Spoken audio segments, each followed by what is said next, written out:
ఇది తెలుసు కదా ఈయన పేరు చిల్క ప్రవీణ్. బీఆర్ఎస్కు ఏమో డప్పు కొడుతుండే. మొన్న కేటీఆర్ ఉండి మాకు బీఆర్ఎస్ సంబంధించిన మా ఛానళ్ళు ఏమున్నాయని ఈ కొంతమంది పేర్లు చెప్పిండు. అందులో ఈ చిల్క ప్రవీణ్ పేరు చెప్పలే.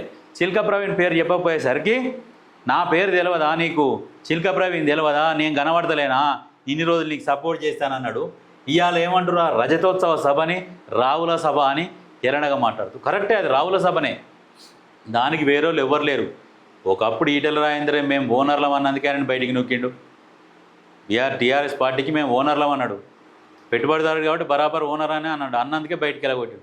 విజయశాంతిని కూడా వన్ ఆఫ్ ద షేర్ నువ్వు ఈ పార్టీలో, నువ్వు అది కలిపిన్లే, నువ్వు షేర్ అన్నట్టే అన్నాడు. ఆమెను కూడా అర్ధరాత్రి సస్పెండ్ చేసిన దరిద్రుడు ఇవాళ కాంగ్రెస్ గురించి మాట్లాడుతున్నాడు. ప్రజల్లారా, ఈ దరిద్రుడు చెప్పే మాటలు అస్సలు నమ్మొద్దు. నేను 100%, 100కి 100%, 1000% చెప్తున్నా, తెలంగాణలో ఈ టీఆర్ఎస్ పార్టీ అనేది ఉండదు. అంటే మళ్ళా సెంటిమెంట్ రగల్చాలని చూస్తున్నాడు. జై తెలంగాణ, జై తెలంగాణ అని. ఏమిటికి జై తెలంగాణ? జై తెలంగాణ వచ్చే ఆయపాయ. ఇప్పుడు ఏమైనా ఉద్యమం కొట్లాడుతుంది పోతున్నారు. ఇవన్నీ రెచ్చగొట్టే పనులు కాకుంటే